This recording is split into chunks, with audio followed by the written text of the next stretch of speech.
Assalamualaikum warahmatullahi wabarakatuh. Yang kami hormati Profesor Pujiono selaku dosen Pakampu pada mata kuliah Teori Akuntansi serta teman-teman yang berbahagia. Di sini kami dari kelompok 2 akan mempresentasikan hasil diskusi kami mengenai elemen dan struktur teori akuntansi.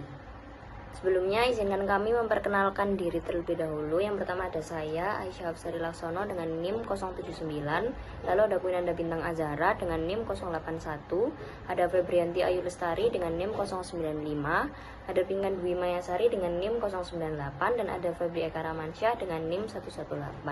Selanjutnya untuk materi yang pertama akan dipaparkan oleh teman saya. Kali ini akan membahas tentang jenis dan juga struktur dari teori. Yang pertama yaitu unsur-unsur yang terkandung dalam teori adalah konsep, dalil, dan juga hipotesis yang saling berhubungan dalam suatu struktur sistematis yang memungkinkan diberikannya penjelasan dan juga prediksi.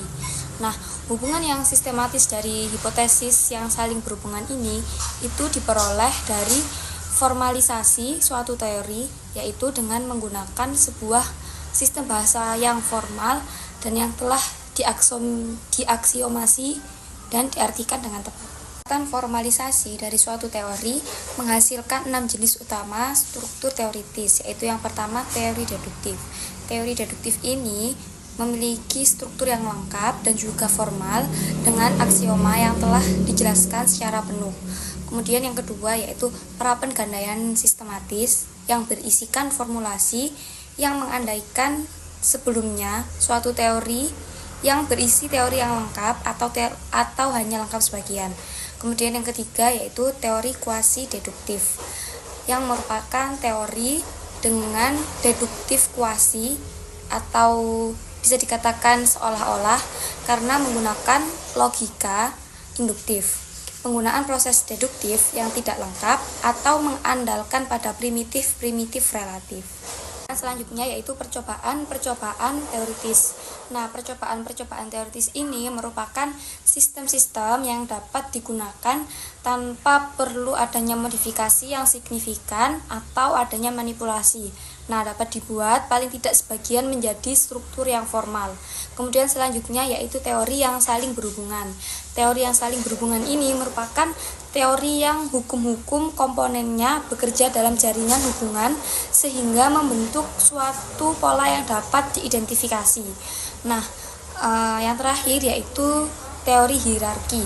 Teori hierarki ini merupakan teori di mana hukum-hukum komponennya ini disajikan sebagai deduksi-deduksi dari satu kumpulan kecil prinsip-prinsip dasar. Juga ada teori-teori yang dikatakan baik dan ini memiliki 24 kriteria evaluasi yang paling relevan yang disusun dengan urutan dari yang paling penting. Yang pertama yaitu dapat diverifikasi, kemudian multi penerapan, dapat diprediksi, memiliki suatu arti, konsisten, dapat diandalkan, andal, sinergi, kuat, akurat, dan memiliki pengenalan umum, kehematan, utilitas, dan memiliki susunan yang penting.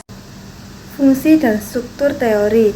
Struktur dan fungsi dari suatu teori akan membantu memenuhi kebutuhan dari disiplin tertentu. John Harvard dan Jagdish mengklasifikasi fungsi menjadi 4 kategori. Yang pertama, fungsi deskriptif mencakup penggunaan gagasan atau konsep dan hubungan yang mereka miliki untuk memberikan penjelasan terbaik atas fenomena dan kekuatan-kekuatan yang mendasarinya.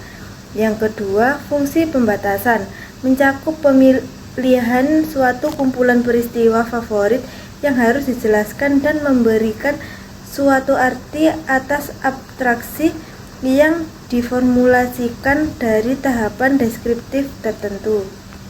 Yang ketiga, fungsi generatif, kemampuan untuk menghasilkan suatu hipotesis yang dapat diuji, yang merupakan tujuan utama dari suatu teori atau untuk memberikan prasangka, pemikiran, dan ide-ide yang menjadi dasar pengembangan suatu hipotesis.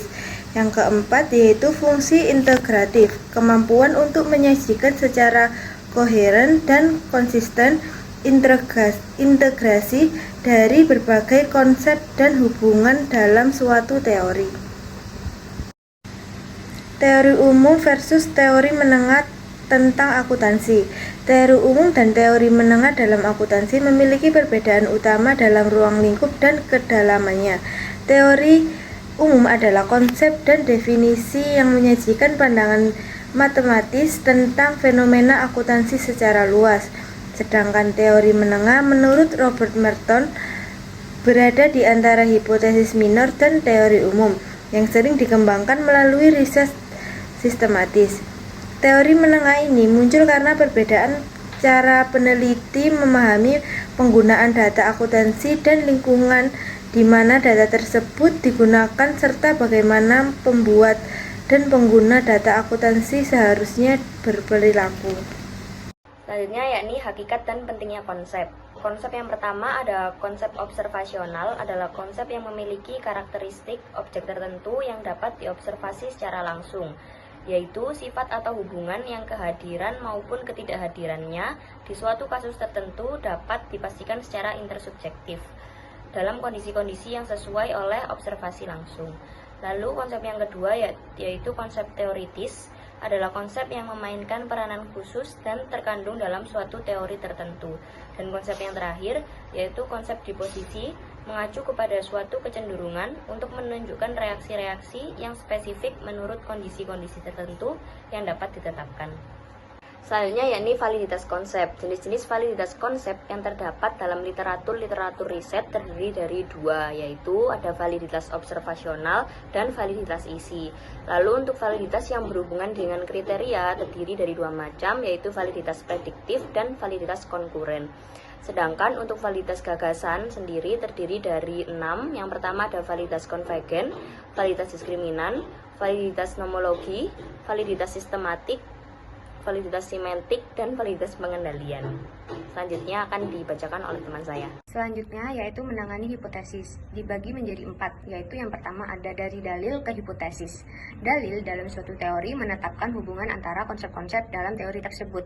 Dalil dapat menjadi hipotesis jika mengacu pada fakta yang tidak dapat berpengalaman dan pada waktu yang bersamaan dapat diperbarui berdasarkan atas pengetahuan yang harus diperoleh. Sifat dari pengajuan yang diberikan akan bergantung kepada apakah dalil yang diberikan itu bersifat analitis atau sintetis.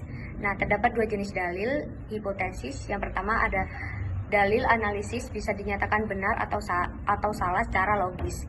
Yang kedua ada dalil sintetis, bisa diuji dengan data empiris. Menangani hipotesis yang kedua yaitu terdapat konfirmasi atas hipotesis. Konfirmasi adalah sampai sejauh mana hipotesis mampu menunjukkan kebenaran secara empiris, yaitu menggambarkan dunia nyata secara akurat. Hipotesis yang aslinya didasarkan atas teori yang semata-mata dapat dikonfirmasi, semata-mata dapat disanggah, atau keduanya. Kedua hipotesis yang dapat dikonfirmasi dan dapat disanggah itu datang dari pernyataan tunggal, yaitu pernyataan yang hanya mengacu pada fenomena tertentu yang terikat dalam waktu dan ruang. Hipotesis-hipotesis tidak bisa sepenuhnya dapat dikonfirmasi atau disanggah. Mereka adalah hipotesis yang muncul dari hukum-hukum statistika atau tendensius, yaitu pernyataan yang menyatakan suatu hubungan statistika antara suatu fenomena dengan sejumlah besar variabel. Menangani hipotesis yang ketiga terdapat hakikat dari penjelasan. Nah, penjelasan itu sendiri merupakan langkah vital dari seluruh jenis pertanyaan ilmiah, atau dengan makna luas yaitu prosedur atau struktur umum apapun yang memiliki maksud untuk menyajikan bagaimana suatu fenomena dapat dijelaskan secara ilmiah. Model-model penjelasan harus memenuhi persyaratan-persyaratan sebagai berikut. Yang pertama yaitu persyaratan akan relevansi penjelasan, yang berarti bahwa model penjelasan harus bagaimanapun caranya menunjukkan bahwa fenomena yang akan dijelaskan adalah telah diekspektasikan mengingat kondisi-kondisi yang ada. Yang kedua yaitu persyaratan akan kemampuan untuk diuji, yang artinya itu bahwa penjelasan ilmiah harus dapat diuji secara empiris. Menangani hipotesis yang keempat yaitu terdapat hakikat dari prediksi. Nah, prediksi ini berarti adalah proses pembuatan deduksi dari peristiwa yang diketahui ke peristiwa yang tidak diketahui dalam sebuah sistem yang statis secara konseptual. Sedangkan prediksi ilmiah adalah prediksi yang sudah dipandu oleh aturan-aturan ilmiah. Prediksi dapat dilakukan dengan teknik-teknik eksplorasi yang memprediksi suatu variabel atas dasar variabel itu sendiri, atau teknik-teknik asosiatif yang memprediksi suatu variabel atas dasar dari variabel lain. Pembahasan yang terakhir adalah konteks penemuan. Sebelum sebuah teori akuntansi bisa digunakan secara luas, ada proses yang disebut sebagai konteks penemuan. Ini adalah tahapan awal dalam pengembangan teori sebelum dilakukan justifikasi atau pembuktian. Ada 4 prosedur utama dalam menemukan teori akuntansi, yaitu mimpi, penemuan langsung, pendekatan deduktif, dan pendekatan induktif. Yang pertama adalah peran mimpi. Dalam beberapa kasus, ide-ide besar dalam akuntansi bisa muncul dari inspirasi atau refleksi mendalam. Yang kedua adalah penemuan secara langsung. Penemuan bisa terjadi secara langsung melalui pengalaman atau intuisi peneliti, tanpa metode formal tetapi tetap bermanfaat dalam pengembangan teori. Yang ketiga adalah pendekatan deduktif. Pendekatan deduktif berangkat dari teori atau dalil yang kemudian dikembangkan untuk menghasilkan kesimpulan logis. Langkah-langkahnya meliputi menentukan tujuan laporan keuangan, memilih dalil akuntansi, membangun prinsip akuntansi, dan mengembangkan teknik yang digunakan dalam akuntansi. Dan terakhir adalah pendekatan induktif. Berbeda dengan deduktif, pendekatan induktif dimulai dengan observasi dan pengukuran, lalu bergerak menuju generalisasi kesimpulan. Ini termasuk mencatat semua observasi, mengklasifikasikan pola yang berulang, membentuk generalisasi, dan menguji kebenarannya. Hubungan deduktif dan induktif. Kedua pendekatan ini saling melengkapi. Deduktif digunakan untuk membangun teori dari konsep yang sudah ada, sementara induktif menciptakan teori baru berdasarkan data empiris. Dalam praktiknya, banyak teori akuntansi dikembangkan secara induktif dari pengalaman profesional. Baik, sekian presentasi dari kelompok kami. Terima kasih atas waktu dan perhatiannya. Mohon maaf apabila ada kesalahan dalam penyampaian. Terima kasih. Wassalamualaikum warahmatullahi wabarakatuh.